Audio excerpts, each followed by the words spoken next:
Hi, Wen. Welcome to I'm Recruiter podcast. I'm really grateful to have you in this show. And just to give a quick introduction about Wayne, Wayne is a good friend of mine. We have worked together in a previous organization, Cloud Era.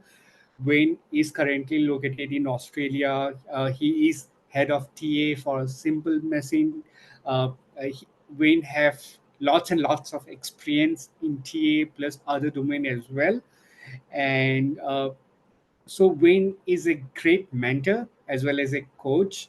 During my Cloudera days, if I have any question, definitely I would reach out to Wayne as well. Not only in Cloudera, after Cloudera as well, when I was having certain questions about Australia market or in general anything, Wayne is a go-to person for anything related to TA or in general as normal questions, right? So Oh, you're welcome, too, you're, Wayne. you're too, you're too kind, Prafula. You're too kind. And yeah, it's been a while, buddy. I've missed working with you. Same here, Wayne. Thank you everyone for joining the call and for visiting our podcast. Uh, so about I'm Recruiter is a community for TA, and we are just getting started, right? We are just trying to create a TA community for everyone, right? So that we can help each other, learn from each other experiences, and grow faster. And again, like this domain is for you, so please keep your thoughts, comments, and what you want to see in further podcast or in general. If you want to learn anything, feel free to ask. Wayne, once again, welcome. And why don't you quickly introduce yourself? Yeah, thanks, Prafula. So yeah, as you know, Wayne. So I'm originally from the UK, but I've been living in Australia since about 2004. Um, I seem to forget how long I've been in talent acquisition or recruitment. I think I kind of started my career back in the late 90s when we used to fax CVs across the client. So yeah, I've been around for a while. Yeah, long time, Wayne. Great.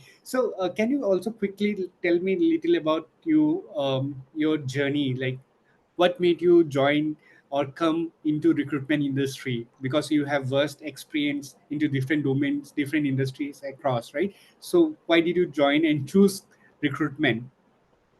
Yeah, look, I guess I'm one of the odd people. Whenever I sort of interview recruiters, everyone seems to have fell into recruitment. But I actually went into recruitment.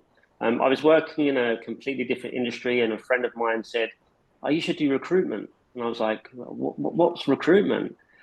So I actually made a conscious decision after looking at what recruitment was and the sort of skills that you needed and the sort of the role. And I actually was like, "Yeah, this sounds really cool." So I think I'm one of the few that actually decided to go into recruitment. Awesome, awesome. And like, how was your journey so far? Like, currently you are in Simple Machine, right? So, how was your journey from like other roles to uh, recruiter to a leader in talent acquisition? How was your journey and how was your transition?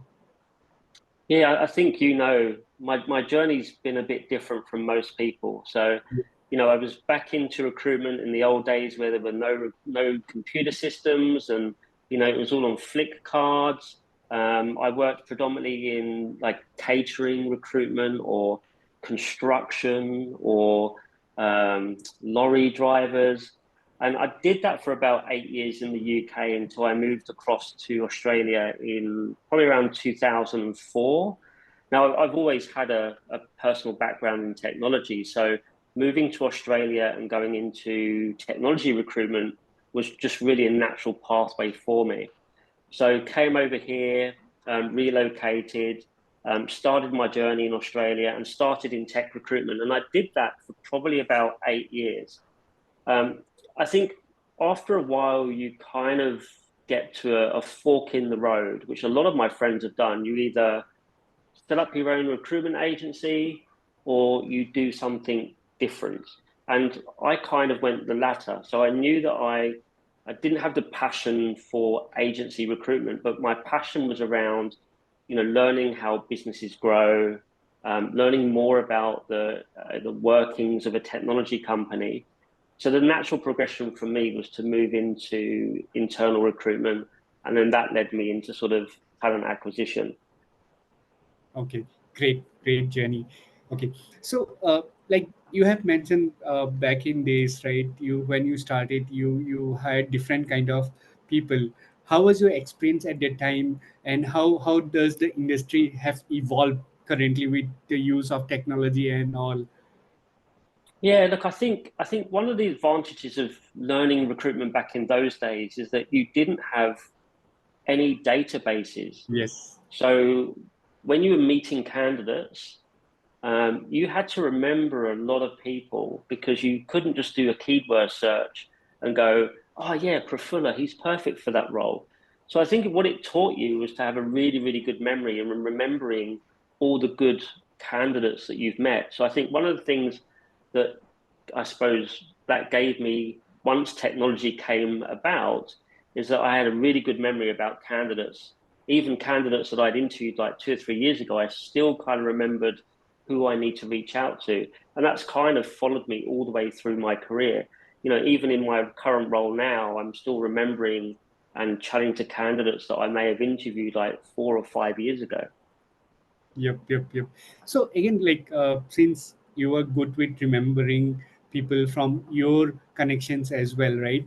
So these days what people also try to do is networking. How does networking help to build strong relationship with your candidates, right? What are the simple thing or steps you take to make those relationships strong with your candidates, Wayne?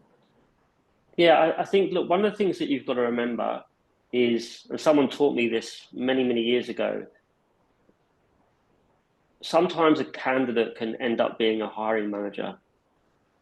Yeah, So, if you don't give that candidate a really good experience, one day it could harm you. And then the other thing really is, um, I guess, even if you reject a candidate, I think you have to do it in a real positive matter. The candidate has a really good candidate experience. And also, you're rejecting that candidate for that current opening.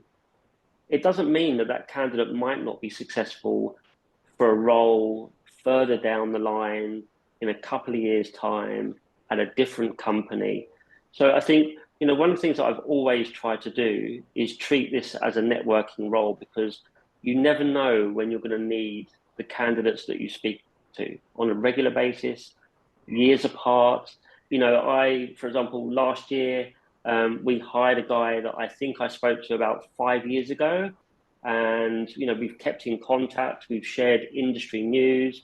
So I guess my tip to most people is you never know when you're going to need the candidates that you're talking to now. So treat them in a way where you can actually network with them, become friends, because in 6 months, a year, or 2 years, they could be the right candidate for a role that you have in front of you.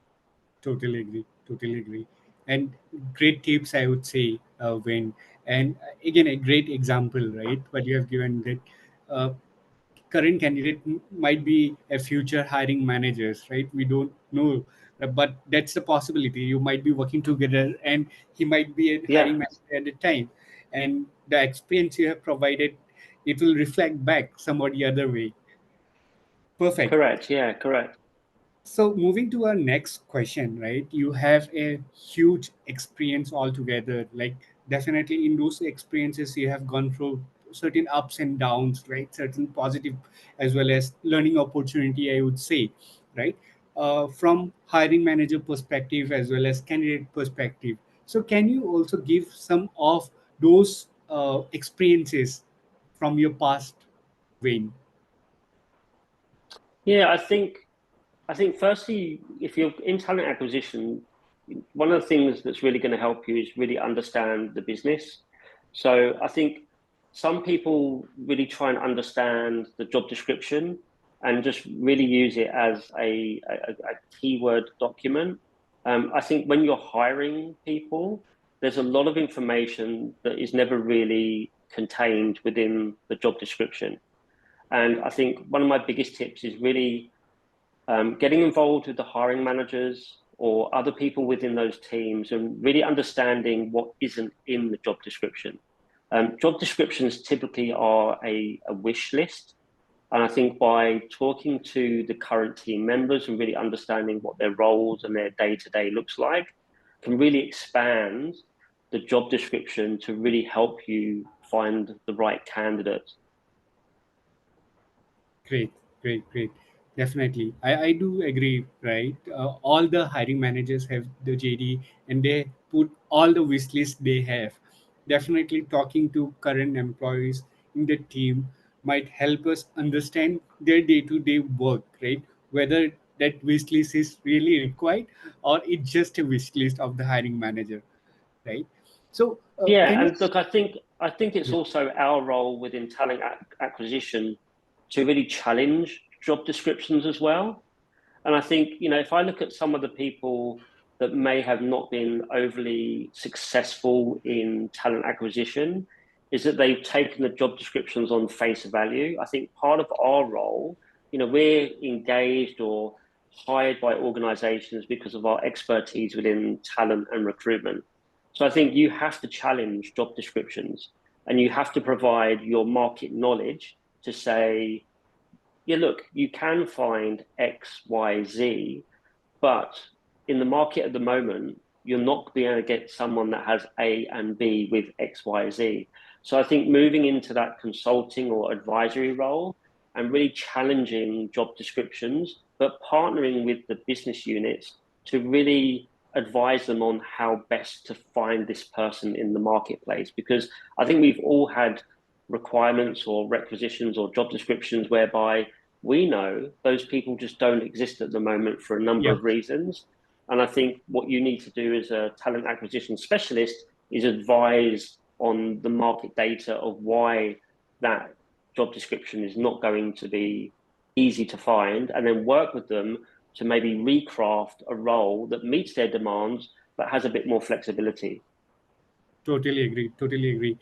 Definitely, market intels play a very vital role, I would say, right? But again, like during couple of my discussions with other recruiters, right?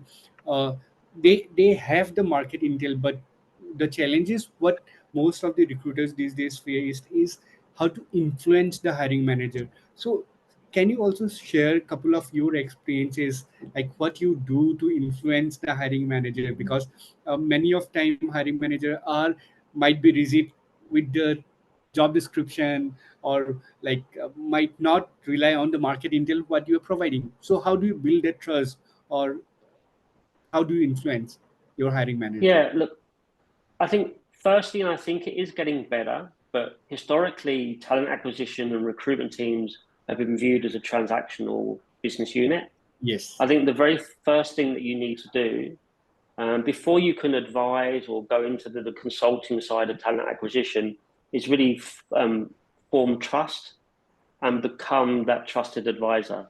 Once you are able to forge that relationship, I think that makes it very easy then to sort of work with the hiring managers or hiring partners in moving through that process.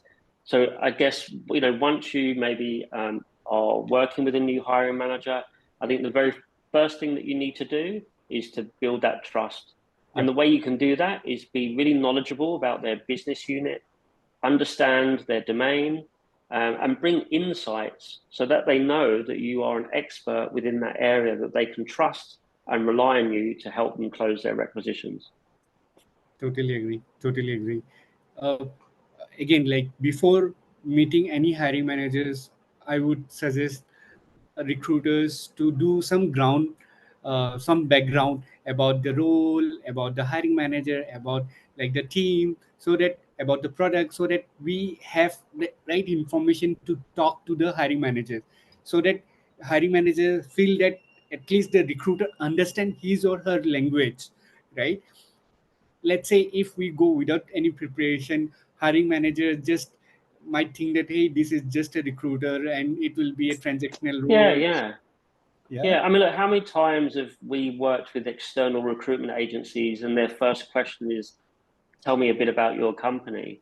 Yes. So, it's the same experience for them. So I think, I'm a big believer that, stakeholders are your internal clients. So, I would reach out to one of their team members and tell me a bit about what you're doing, tell me a bit about the team, what do you like about working for the team, and then get some of that information prior to meeting the stakeholders.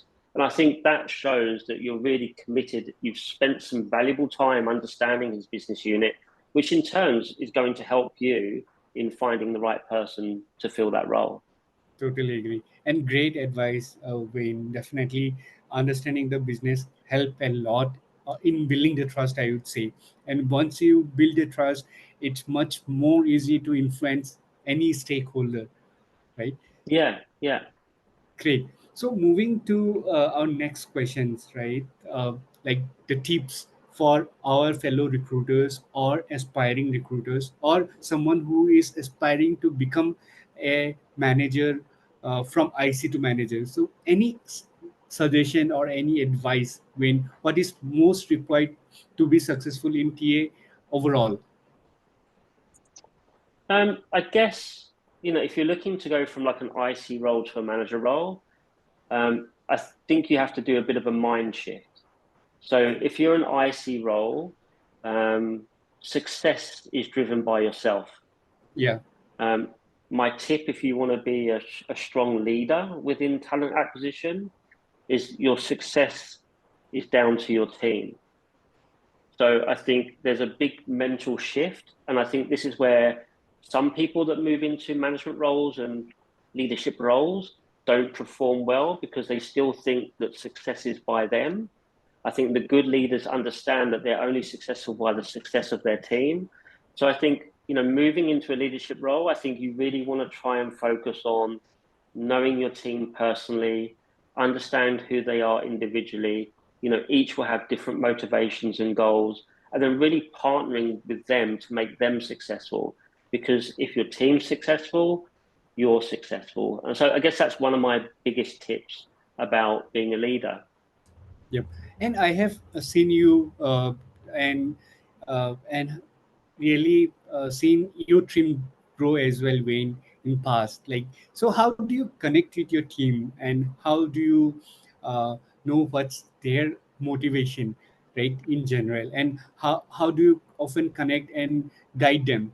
Can you quickly suggest something to our audience as well? Yeah, I think that everybody has their own individual motivations.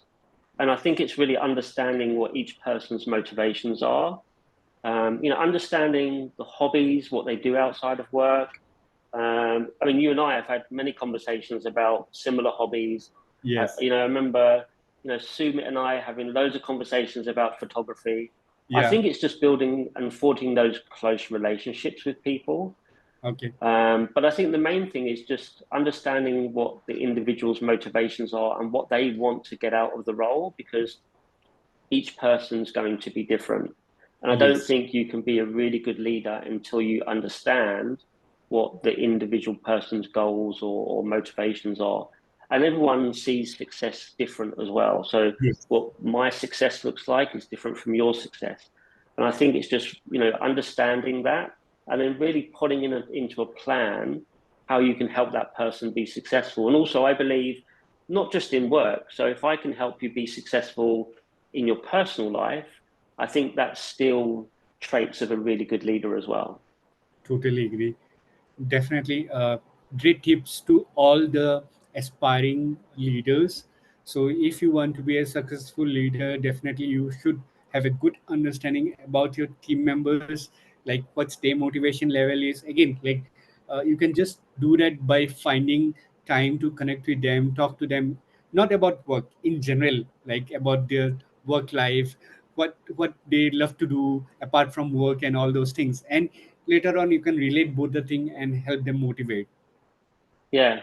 Or maybe get on a game and shoot people one afternoon like we used to do. Yes, yes, yes, yes. Great. So moving to the next question, Wayne, like what about candidates? Like currently we see that the market is not that great, right? So, and many companies have laid off many candidates, right? So any advice for any of those candidates, like how to keep themselves motivated, how to find jobs, what are the different things they can do? Any suggestion or advice, Wayne? Yeah, look, I think one of the biggest problems in our market, in our industry at the moment is um, we don't treat people as individuals. And like I said to you, you never know when you're going to need a candidate. So I think we need to also play that advisory role with candidates as well, as much as we can. I think too many organisations are sending blanket rejections. That's not going to help candidates um, to improve their job search. And I think we all kind of have that responsibility to help. I know we're all very busy, and some roles will get too many applications. But I think if we have personally connected with a candidate, I think we have to be personable, we have to be open, we have to be transparent. And I do believe that we have to go back with some real constructive feedback, even if it's hard to hear. I think, again, going back to that candidate experience, I think we have to improve that as an industry. I think too many organizations send, the blanket, unpersonal rejection notice. And I think if candidates have spent time in researching and applying to a role within our organization, I think it's only fair that we actually spend time and actually really give them a great experience, even if it is a negative outcome from their process. Totally agree. Totally agree. Candidate experience definitely matters a lot, right? And to be a good recruiter or to be a good TA person, uh, definitely those experience matters a lot.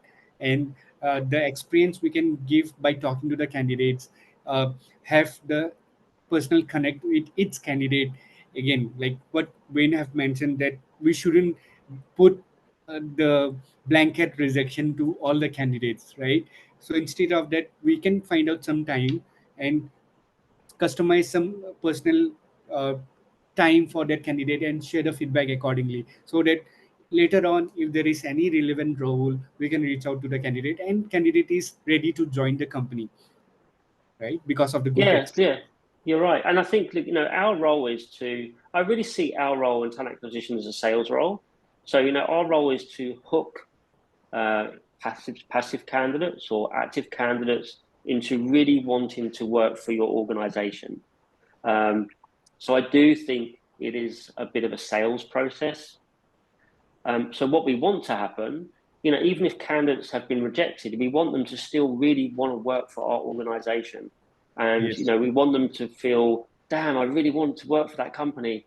And I think that's the goal of when we are interviewing, is to really hype up candidates so they really have a good experience. But at the end of the day, they really want to work for the organization. And then, candidates, but just not for that role, making sure that we put them in a nurture cycle, or we keep in contact and bring them regular updates around the opportunity. So when a role does come available, we've already got a candidate that's highly engaged within our organization, and that will shorten down the time to hire. Yes, yes, totally agree. And a great point, I would say, right? And along with that, I think that candidate can be a brand ambassador as well, right? If he has good experience with the company, with the interview process, definitely he's going to talk to his friends, his like, Yeah, yeah, 100%. I mean, exactly. just imagine you reject a candidate and they say, I actually know someone that's a better fit for the role. So you've rejected a candidate, but they provided you with a referral. I mean, that would be an amazing outcome. It really would. Yep, yep, yep. Great. So currently moving to our next question, which is hot of the topic, right? Which is AI, right? So these days everyone is talking about AI. So what do you think AI in recruitment in general? And like, do you think AI is a friend, or do you think AI will like is not a friend? What is your opinion over there? Yeah, so like in Australia, we just had Talent Connect by LinkedIn, and that was a really good afternoon with some leading industry peers. And yeah, look, it was a really big topic of discussion. Um, Now, I guess I might have a different view. I work for a company that specializes in AI and machine learning. I think a lot of people still think that the Terminator is coming, but look, the Terminator is not coming. I think AI is going to help people be successful by reducing the repeatable, mundane parts of roles. It's definitely not going to eliminate the human factor of any role. And talent acquisition, a large percentage, probably 90%, is that human interaction. So I think what it will do, I think it will advance in speeding up the process. It will help with the accuracy of the process. However, yeah, look, Arnold Schwarzenegger will not take over your role as talent acquisition. Okay, okay. But again, like if you see the timing of the AI is introduced in the market, plus we see lots of layoffs happening. Like so, people are getting that perception that it's happening because of AI, right? So do you really think that that might be the case, or is it because of the COVID time frame when people have lots and lots of budgeted and they inflated the market, and because of the inflation the layoffs are getting in place? What's your Yeah, take on look, that? I don't think the recent layoffs have been anything to do with AI. Um, like, not at all. I think a lot of the layoffs through COVID were through companies scaled too quickly. Yeah. I don't think AI has taken over many jobs. Again, I think it is a system or a solution that will help you be more proactive within your role. I don't think there will be roles that will be turning off because of AI. It's always going to be there just to help you be better at your role. And I think a lot of people, um, for Chat GPT, for example, I know a lot of people use it for their business communications. Yes. Yeah. Um, I think again that should be used to assist you rather than as your main source of information. So I think a lot of people use it as their main source of information. I think it should be for tips or insights over, the main focus of anything that you do within work. I think a lot of people will create emails and documents just using ChatGPT, but you've got to remember that it's not 100% accurate. And Yeah. also, you're not writing it in the tone of how you would normally write emails. So my CEO at the moment, he can read a document and he can pick out that it's been done in ChatGPT Okay.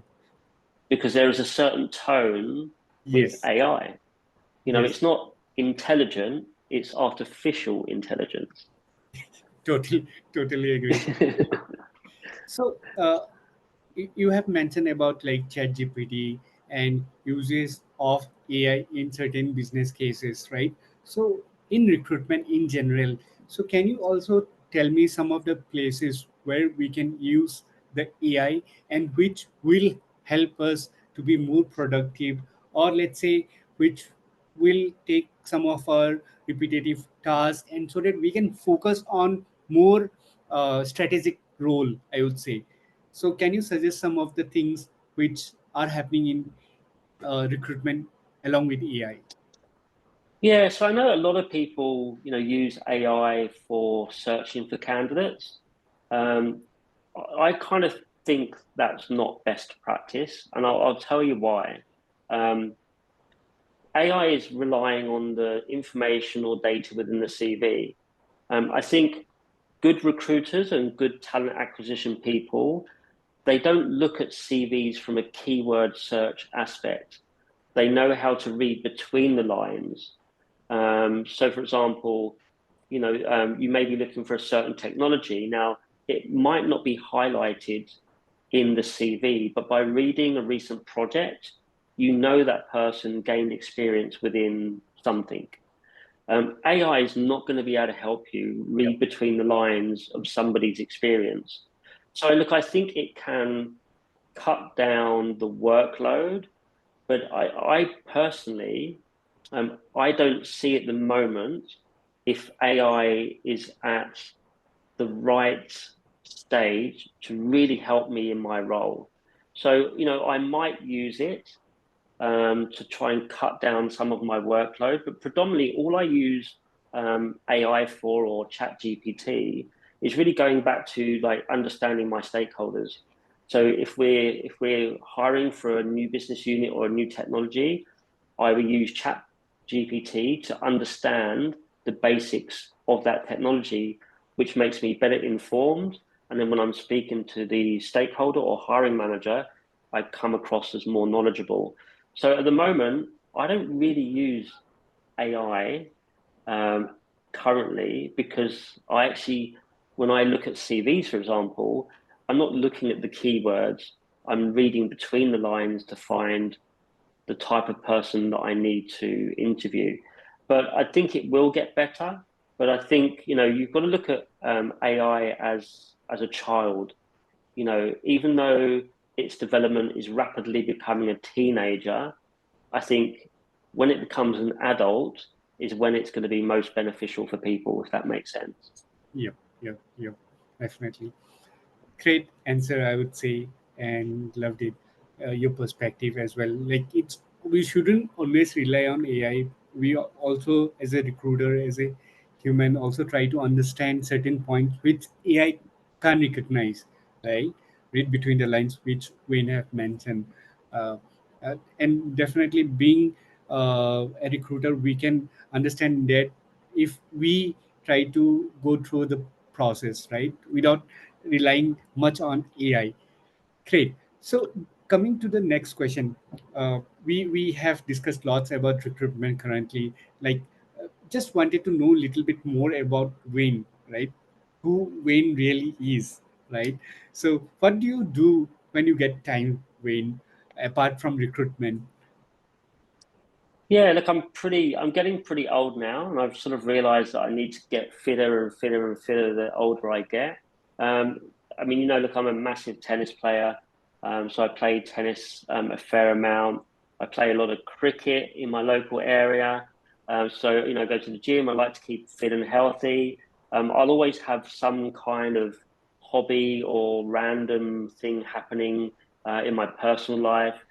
So at the moment, I'm big into motorbike riding, so I go out on big motorbike tours. I think that was my midlife crisis. Um, I've been a music producer for a couple of years. So as you remember, when I was at Yes. Cloudera, I was Yes. producing music and albums. I've started a clothing range. So I'm always doing something to basically increase my knowledge when I'm not working. But most of it is around sort of fitness, tennis, and gym and padel. Okay. And how long you have been playing tennis, Wayne? So, yeah, so I've been playing tennis for about 45 years. So I Oh, think I started when I was about 3 or 4 years old. So okay. my mum's a tennis player. So, tennis has always been around in my life. Okay, okay. Like I don't know to play tennis for sure, but again, like if I get chance, definitely love to learn from you someday if we meet. Yeah, great. Apart from that, like what are some of your craziest hobby? Like these are generally you do like to keep yourself fit and to keep yourself up to date, right? So what is one of the craziest hobby in your past or in currently, if you can share with our audience? I think it's motorbikes. Okay.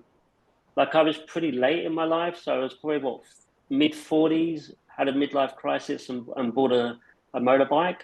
And in Sydney, you're dicing with death every time that you go out on the roads.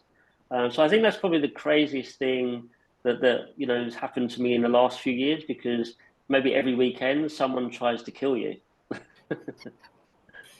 uh, for the audience, like Wayne definitely go for ride most of the time. I can see from his status and all. So he try to record some of his racing time in the riding while he's riding in different lanes and different roads and all. So if you want to follow Wayne, please go to his LinkedIn profile, as well as like if you have any other, like if you connected over WhatsApp, definitely you can see his status sometime as well. Great.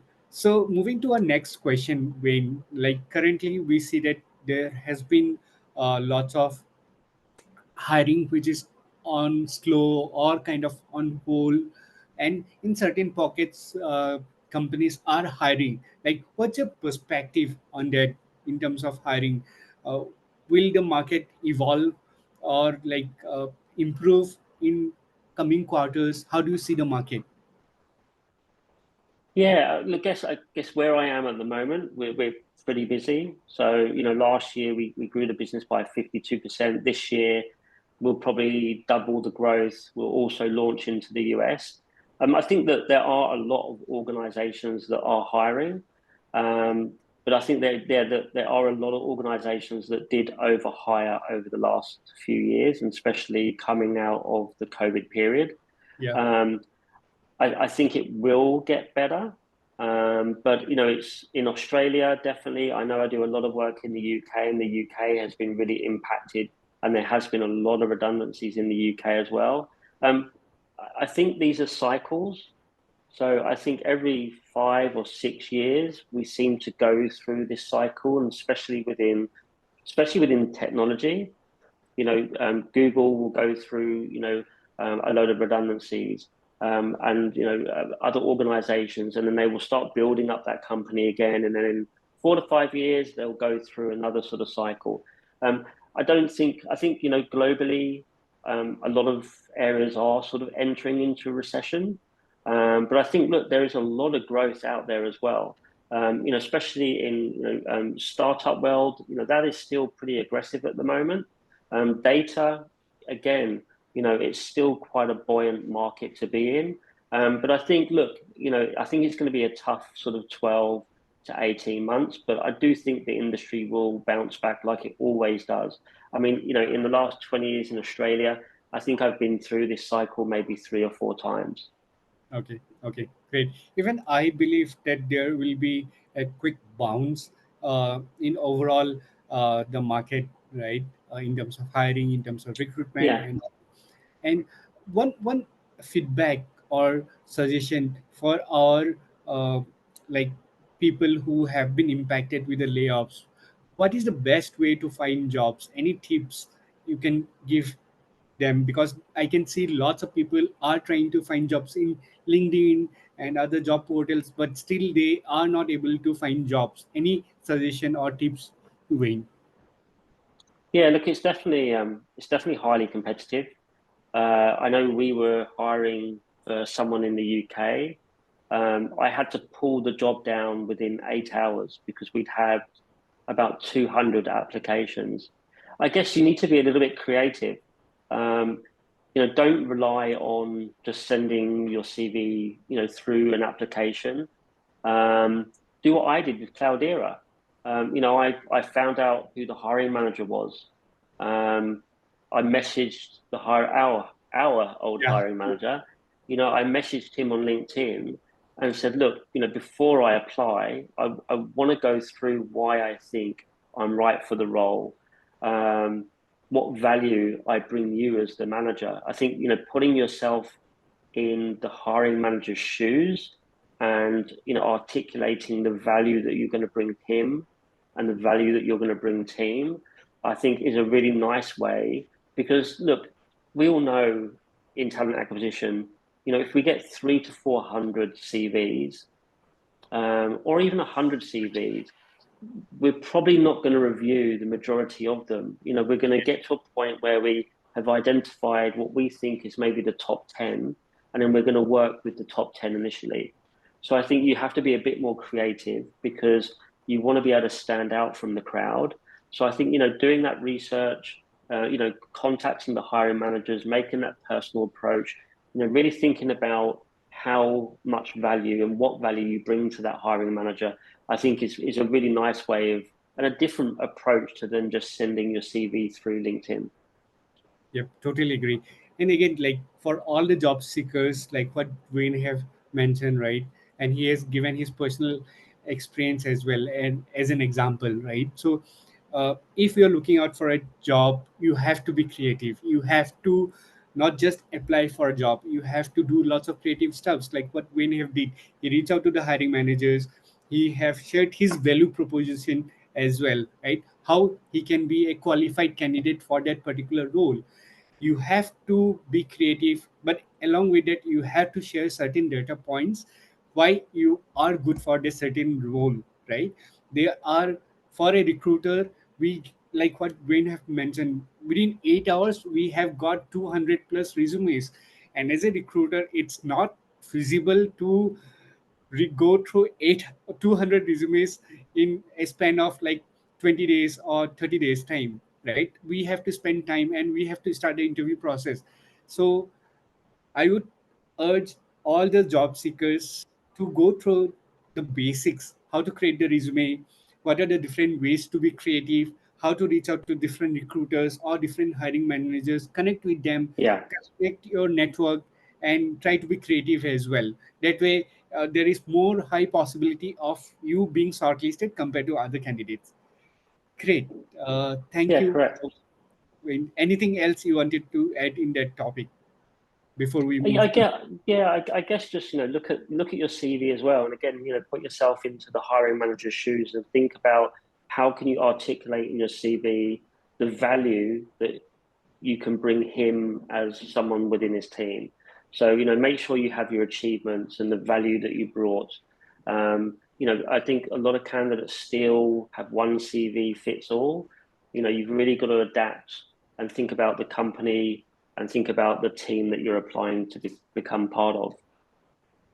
Totally agree. Again, uh, what Gwen is mentioning is we have to do some ground level work before applying for any role, right?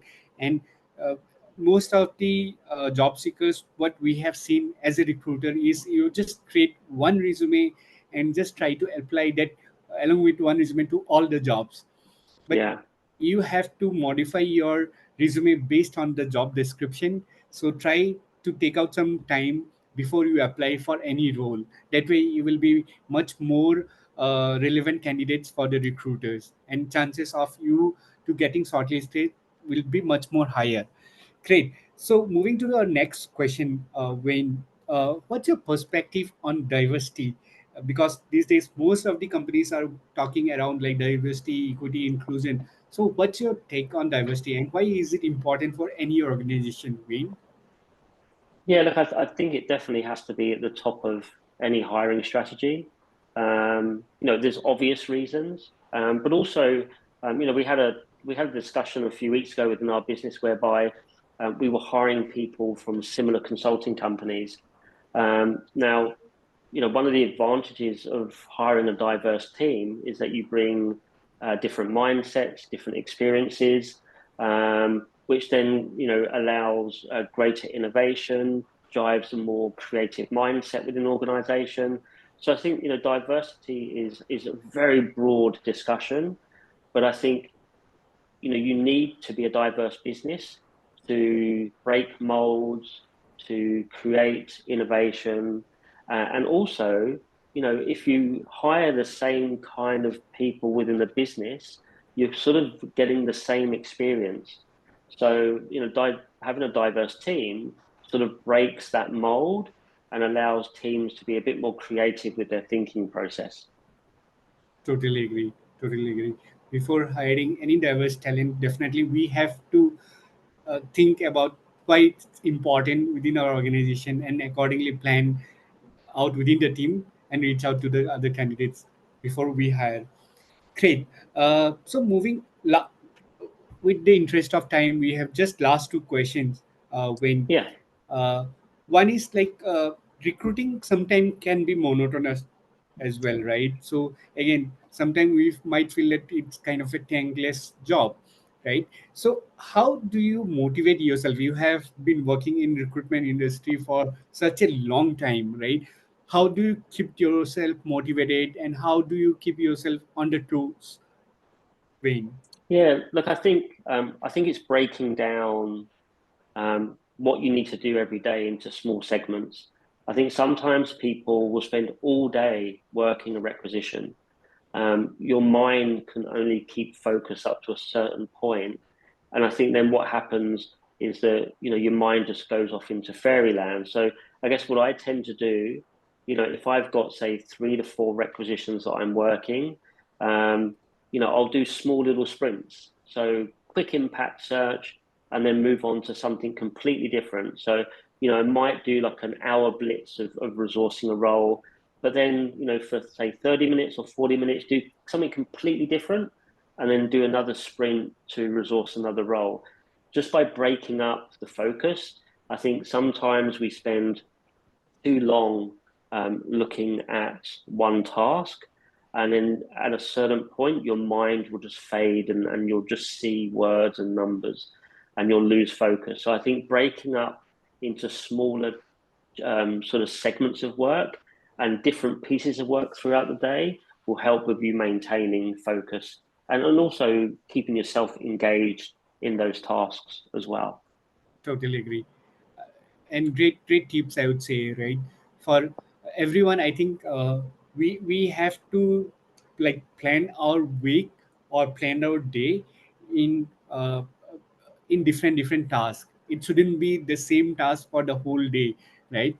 Like what Wayne have mentioned, like if we keep doing the same thing for the whole day, we as a human tend to lose focus very soon, right? And if we do different tasks in different time frame, then we are more focused and we doesn't lose interest as well. Yeah, correct. Great tips, Wayne. So moving to our next and the last question of this podcast, right? So as you know, we are trying to build a community around TA for global, right? Globally, we are trying to build this community, right? So why do you think TA community is important, right? And how can TA community be uh, or let's say how can a recruiters or TA folks be benefited from this community? Yeah, look, I don't think I would be where I am today without working with some of the people that I've worked with, not just in talent acquisition, but I spent probably like 5 or 6 years in technology consulting. Um, and again, you know, I've got many mentors that I talk to and learn from. And I think, every recruiter will go through different scenarios and have different experiences and come up with different roadblocks and different issues. I think if you never spoke to any other recruiters, you would not expand your knowledge. So I think having communities is really, really important because we will all have different experiences. Naturally, we will all have different ways of overcoming those experiences. And I think by collaborating and then sort of picking out all the bits from all the individuals that you know or work with or talk to, and then that will help you to develop who you are as a talent acquisition specialist. So, I'll take a bit about, what I like about Prafula, a bit about that I like about Sarah, and that then sort of molds me into who I want to be within talent acquisition. So I think it's really important to network with people, and just share tips and advice, and tell me how you did this, how did you, and I think that makes it broadens your experience across not just recruitment but across business, across communications. So I think it's a great thing that you're doing. Great. Thanks, Wayne. So, with interest of time, we'll just try to do a quick recap. So, we spoke about like candidate experience. We spoke about like how JD understanding the JD is important. Like the JD can be wish list of a hiring managers, but connecting with the team, understanding in detail what exactly is required might be helpful to fill the role faster as a recruiter, and it will be helping you to be much more successful as well. Again, along with that, like it is important to build relationship with your hiring managers, and you can do that by knowing more about the business and by giving more about market intel, right? So that you can have those trust, and once you have the trust, you can easily influence the hiring manager. One of the tip what Wayne also have mentioned, that like if you are looking to move from a TA, I see to a manager, definitely it's important to have a mind shift, because initially it's about your individual growth. But if you're looking for a leader, right? So it's not your individual growth anymore. You have to take care of your team, how they are motivated, how. So you have to definitely understand by talking to each individuals, from taking out some time, not talking about work related stuff, but in general know what this person is motivated with. And by doing that, you will help the person grow. And by once the team is motivated, they will definitely perform well. And once the team perform, you as a leader will be performing well as well. Along with that, Queen also mentioned about like sharing feedback to the candidate.